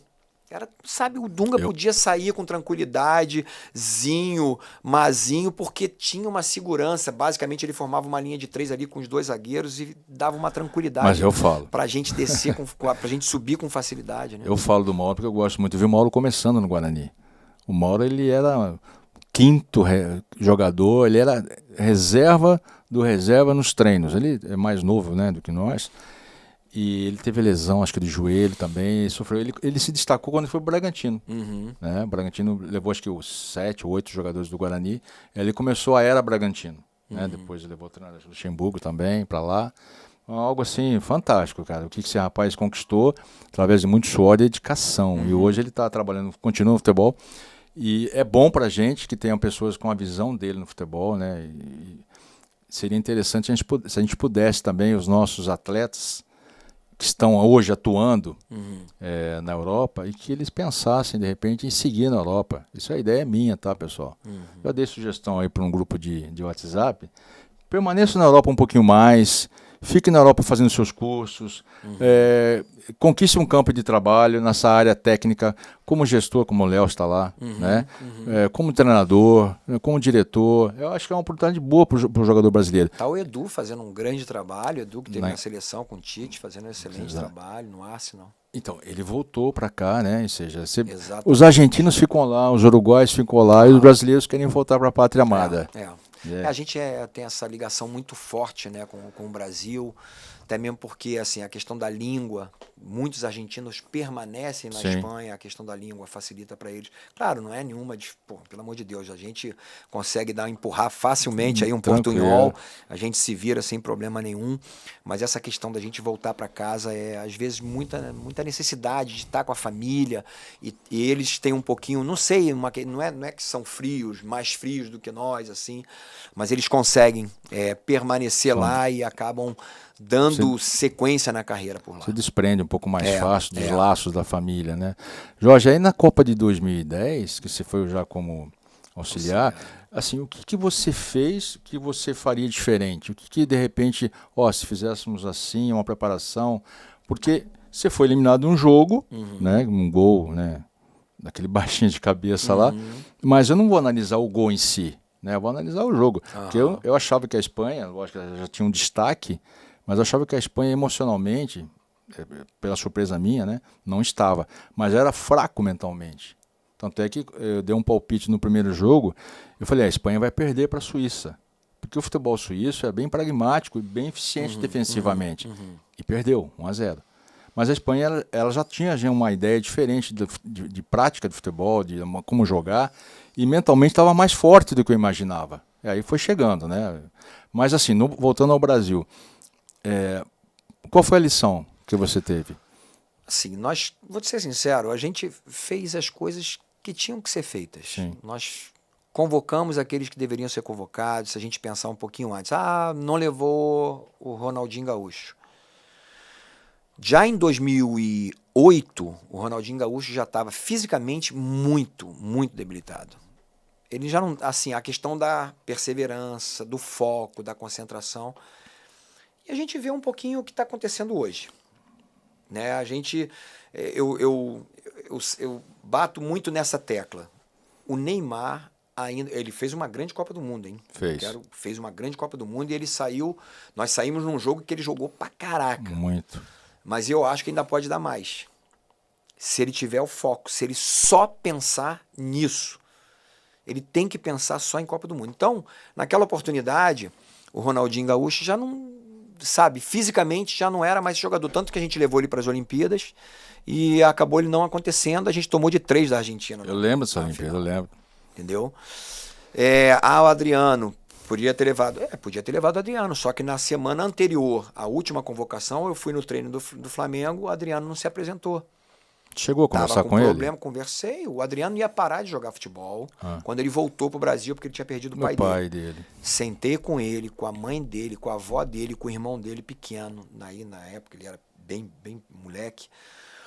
Falei, cara, tu não vai parar, o Dunga pediu pra eu vir aqui pra falar contigo e tal e tal. Conversei, bati o maior papão com ele, se animou, não parou de jogar, tanto que depois ele foi campeão em 2009 com o Flamengo.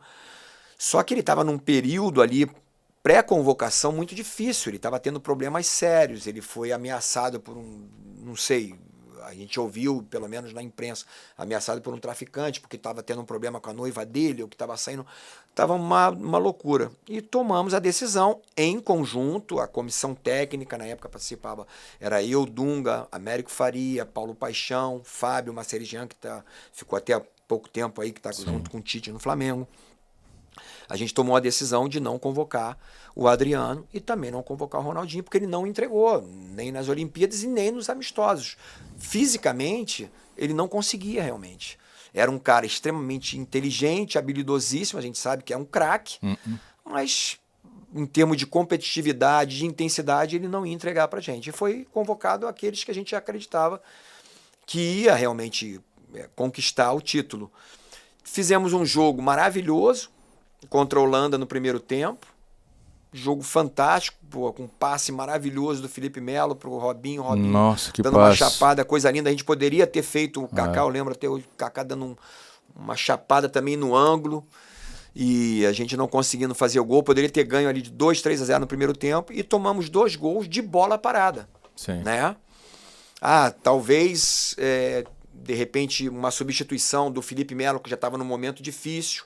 Né? Até eu conto sempre isso, de que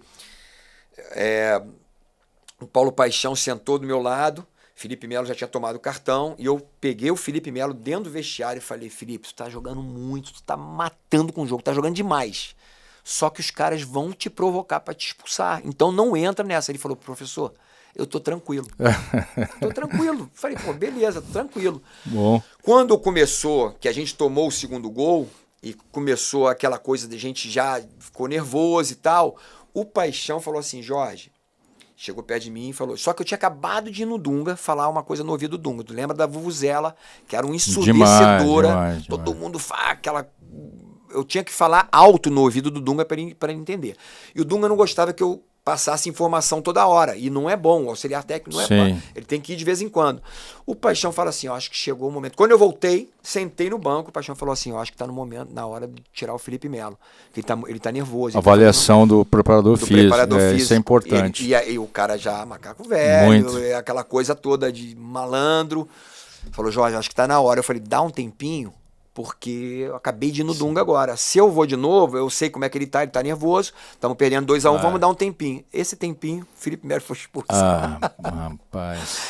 São histórias que estão nos bastidores, mas é uma realidade, assim, para contar a importância de a gente ouvir aquele que tem experiência. Agora, eu só não fui até o Dunga porque eu tinha acabado de falar com ele, então tinha que esperar o time, o momento certo, mas justamente nesse momento... Jorge, mas é assim que funciona, exatamente, essa narrativa, é assim que funciona, é dessa maneira mesmo, tem situações incontroláveis, você não tem controle dela, era dele, Não era Isso sua. aí. Era Mas- questão de um próximo passo. Uhum. Né? Mas é muito legal que essas experiências nos ajudam muito. Aí eu passei por uma experiência como essa, eu sempre falava, eu estava no Vasco, a gente estava disputando Copa do Brasil com o Vasco e eu não tinha mais nenhum atacante no banco.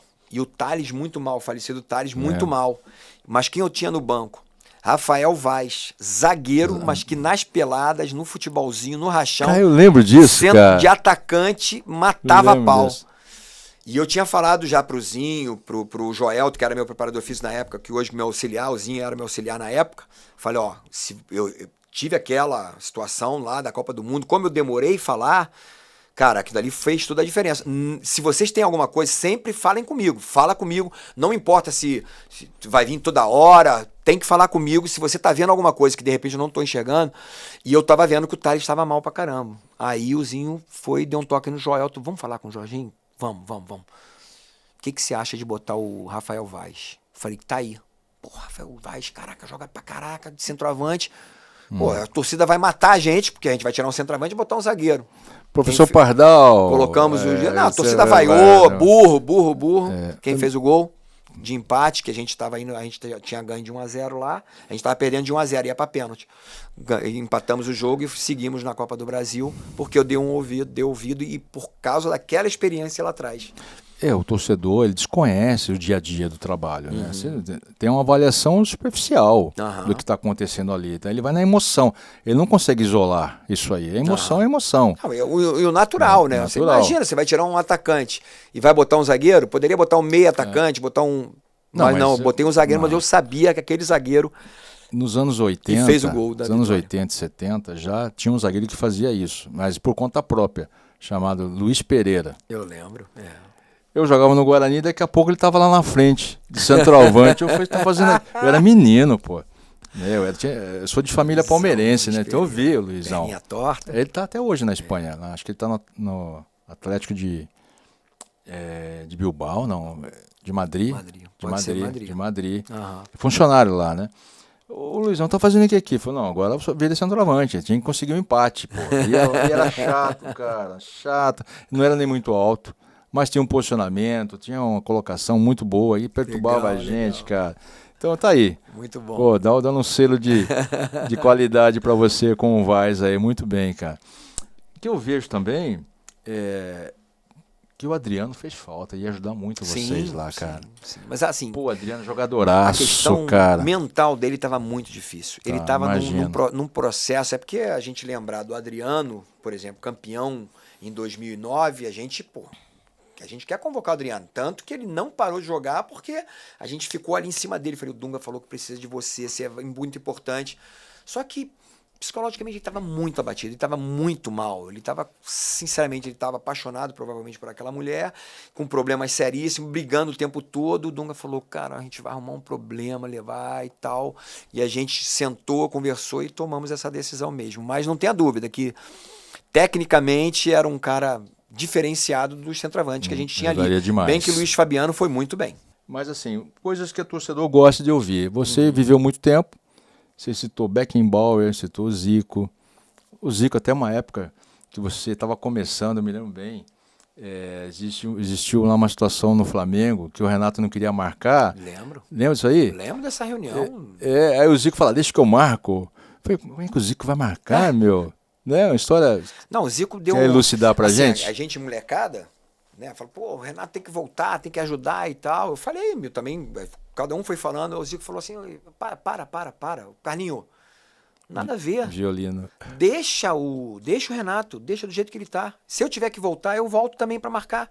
Mas deixa o Renato que ele tá muito bem assim. E não vai solucionar isso. Ele não vai marcar, ele não é um jogador de marcação. Ele é um jogador, é um atacante nato. E ele matou a pau. O Renato jogou demais em 87. Copa União. Mas assim, a palavra do Zico, pronto, acabou.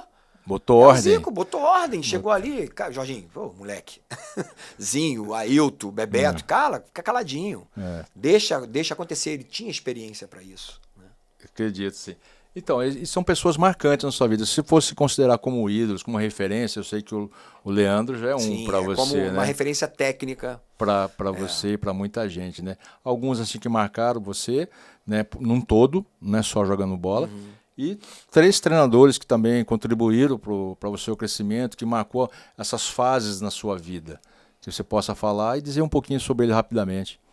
Bem, jogadores, claro, para mim o Leandro foi o maior lateral direito do mundo.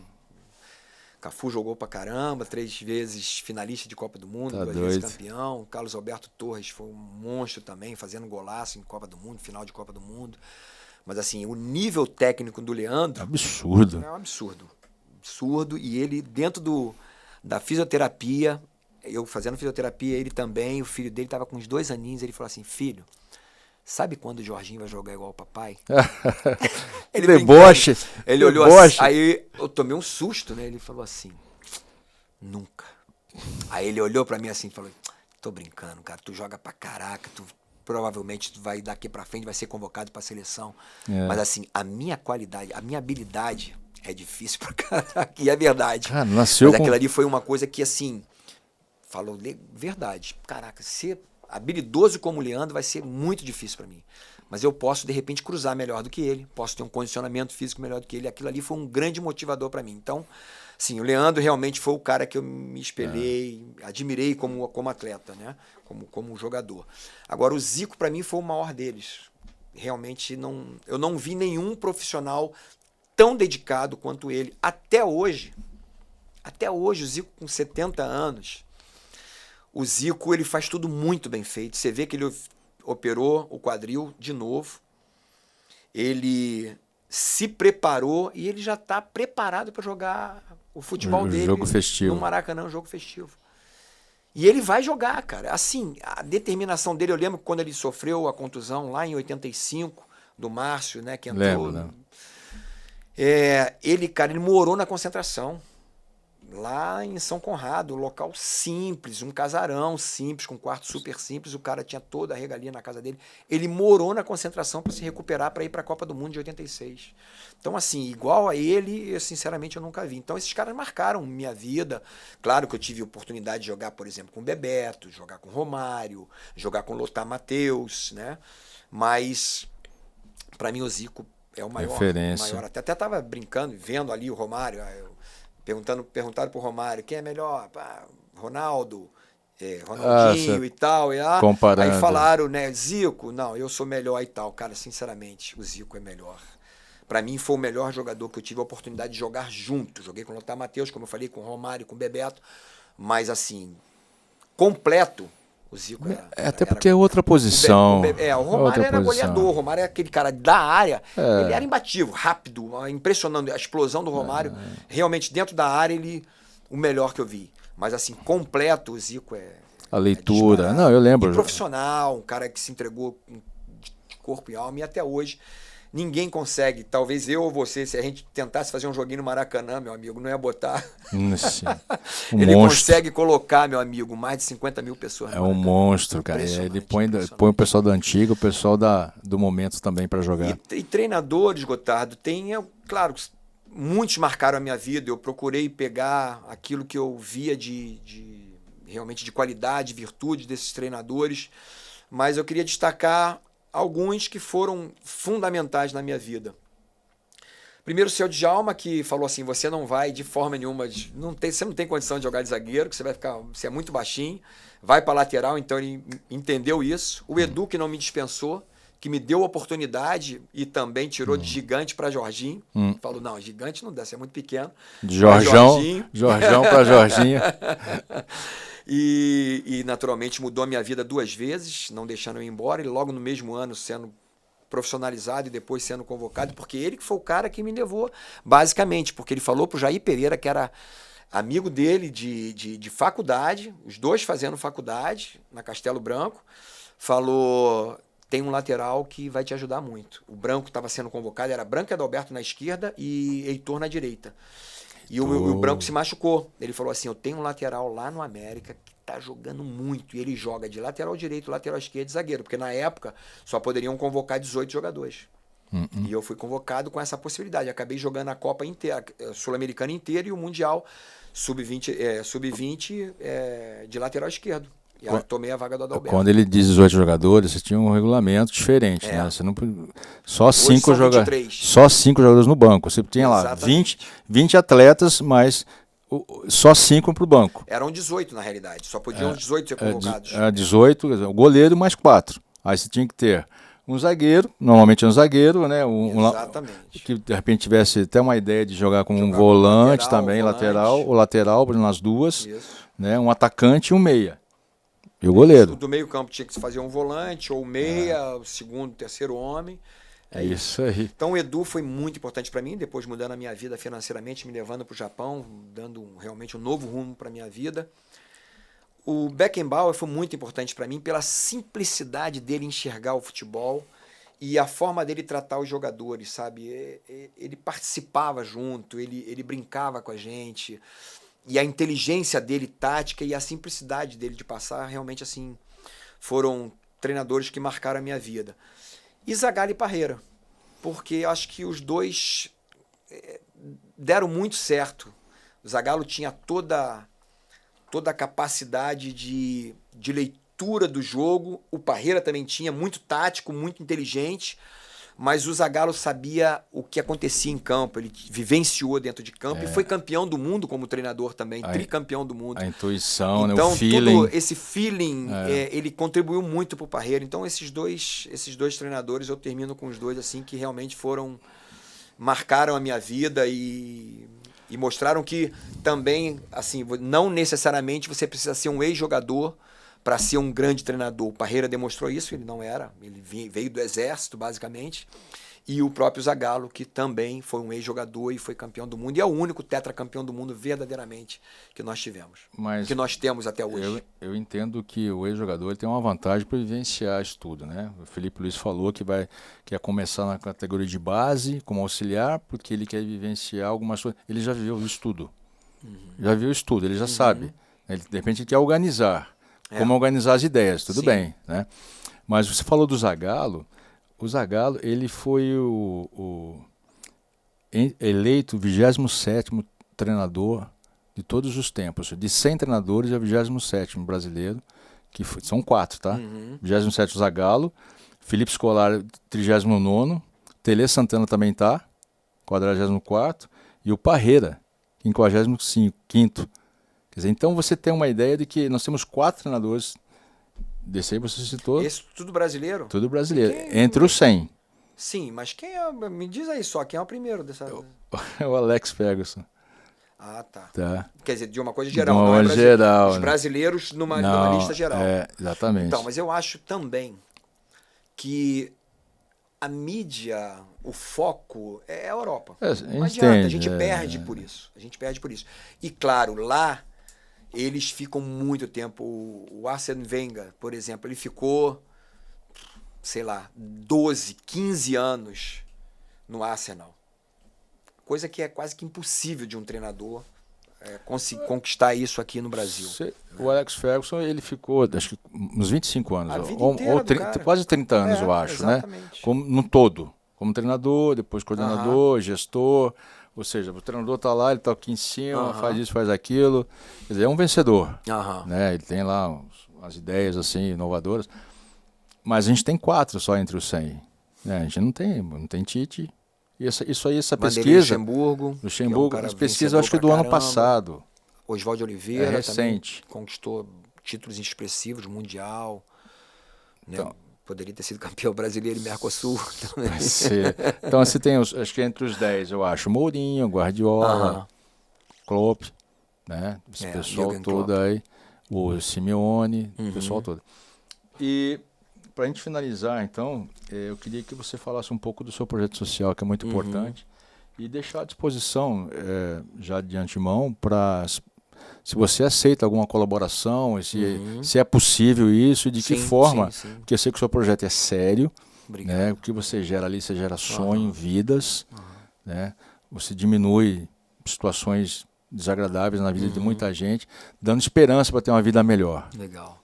Bem, assim como eu sonhei um dia ser jogador de futebol, eu sonhava em ajudar a minha comunidade com 11 anos de idade, eu sonhei que eu tinha construído a Disneylândia nesse espaço. Olha. E isso, naturalmente, foi um sonho que mexeu muito comigo, porque eu queria, de alguma forma, voltar para a minha comunidade um dia e ajudar filhos, netos, meus amigos, a alcançar que muitos deles não alcançaram. Muitos deles ficaram pelo meio do caminho, né, envolvidos com o tráfico de drogas, com a criminalidade, e graças a Deus já passou lá pelo Bola para Frente. Desde 2000, nós inauguramos 29 de junho de 2000, já completamos aí 23 anos e meio, né, esse ano que vem 24 anos de transformação de vidas. A gente perdeu alguns, não tenha dúvida que nessa caminhada a gente perdeu alguns para o tráfico, alguns morreram inclusive, mas muita gente hoje, se a gente for ver aí, por exemplo, empresas parceiras nossas, como de embarcações, de telefonia, da própria Nike, que é uma parceira firme nossa, temos vários profissionais empregados, muito bem empregados. Pra você ter ideia, a gente tinha um trabalho lá que a gente preparava jovens chamado moço de convés. Eles ficam embarcados. Esses jovens que ficam embarcados, tipo marinheiro, eles ficam embarcados um tempo, né, de 45 dias, às vezes alguns meses. Ele já saía dali formado e ganhando R$5.000. Cara, mudou a vida completamente de muitos jovens ali. Então temos muitos jovens. A mente abre completamente, mudou tudo. Eu lembro que eu estava passeando na comunidade. É importante eu estar sempre na comunidade, vendo a galera me vendo, né? A galera do tráfico tem que me conhecer, precisa me conhecer para não ter nenhum tipo de problema. E um menino veio e saiu, me abraçou, mas devia estar já com uns 28 anos aproximadamente. Ele me abraçou, ele falou, cara, eu quero te agradecer e tal, há muito tempo que eu estava querendo essa oportunidade. Eu falei, pô, eu estou sempre aqui. Ele falou, não, mas eu que estou trabalhando, não dá para estar aqui dia de semana. Aí ele falou, tá vendo esse táxi aqui? Eu comprei com aquilo que eu construí como moço de convés. Eu tenho um táxi, eu tenho um outro carro particular, eu tenho 2 casas. A minha casa aqui na comunidade eu já aluguei, estou morando em Marechal Hermes, já dei uma subida. E mudou completamente a vida dele. Então, assim, o Bola para Frente hoje é uma das alegrias grandes da minha vida. É um caso, deve ter muitos aí. Muita gente que foi transformada. Se a pessoa naturalmente quiser, a gente tem aí Instagram, Instituto Bola para Frente. Pode falar. Pode dar uma olhadinha lá, tem sites, você pode conhecer. E se quiser, a gente trabalha muito com a verba incentivada, através da Lei de Incentivo ao Esporte, principalmente. Trabalhamos também com a Lei Rouanet, também através de verbas estaduais também. Mas temos algumas empresas parceiras nossas que são ali, que elas não pegam nenhuma verba incentivada, que elas colocam ali mensalmente um valor. E se você se sentir no coração, é só procurar um pouquinho mais de informação. Entra no nosso Instagram e você vai conhecer um pouquinho melhor lá. Bola para Frente, se você colocar, automaticamente vai aparecer o nosso Instagram e você vai conhecer um pouquinho mais da nossa história. História de superação, história de foco, história de vida, história de amor a gente, amar a gente. É uma das coisas que eu aprendi, uma das coisas que Deus fez na minha vida, que transformou meu coração, é que as minhas vitórias, não sei se eu estou falando com essa câmera aqui mesmo, estou olhando para ali, mas as minhas vitórias e as nossas vitórias são muito importantes, né, Gotardo? Mas não tem vitória maior, porque a Copa do Mundo fica na história. Onde eu vou, o tetracampeão, aí o pai fala pro filho, aquele ali é o tetracampeão, o filho não me conhece, tem que ver no YouTube. É muito legal, é muito gostoso ver isso, mas ouvir a história desse jovem que eu acabei de falar agora, isso não tem preço. Você amar gente, contribuir com gente, é isso que Deus fez no meu coração. O amor que Deus derramou no meu coração através do Filho dele, Jesus Cristo, foi o que realmente transformou minha vida e transformou meu foco de vida. Eu quero ainda ser um treinador muito vencedor, campeão, mas se isso não acontecer, pode ter certeza que na vida eu sou um grande campeão, porque eu amo gente, amo contribuir com gente, abraçar pessoas, estar com pessoas. Isso realmente é que faz de mim um verdadeiro campeão. Um beijo no coração de vocês. É muito bom estar contigo, meu irmão. Puxa vida, já posso encerrar agora. É emocionante. Eu sou suspeito porque eu conheço, eu vi de perto, né? E agora é só isso, encerrar. Você viu todo esse conteúdo, a riqueza de informações que você teve aqui em várias áreas da vida, não só profissional, em tudo. Você tem o direito, a liberdade de dar o like e de fazer seus comentários, fazer suas considerações nesse podcast. Sair jogando com o Gotardo, sai jogando com Gotardo, é a oportunidade de você estar conhecendo a história do Jorginho. É rica e ela vai muito mais além disso. Agora, esse final aqui é fantástico. Obrigado, Jorge. Foi um prazer, meu irmão. Muito bacana. Muito obrigado. Muita gente não sabe, mas se hoje Bola para Frente está totalmente reformado, esse cara aqui que me ajudou. Porque eu tinha uma verba lá que eu não conseguia liberar de jeito nenhum. Ele conseguiu fazer com que o ministro dos esportes fosse até o instituto e visse realmente assim o trabalho que nós realizamos. E aí, através dessa oportunidade, ele conseguiu liberar essa verba, que ele viu quanto nós realmente assim somos apaixonados pelo que fazemos, somos extremamente sérios e zelosos por aquilo que nós temos. Te agradeço, meu irmão. Para finalizar, te agradeço. Muito obrigado mesmo. Muito obrigado. Vai me fazer chorar aqui. Cara, impressionante como é a situação. Tudo em perfeito estado, tudo pronto. Era só liberar. Para você construir sonhos, realizações de muita gente lá. Forte abraço a todos. Flamengo 1-0. Inauguração da estadual, falou do Savone.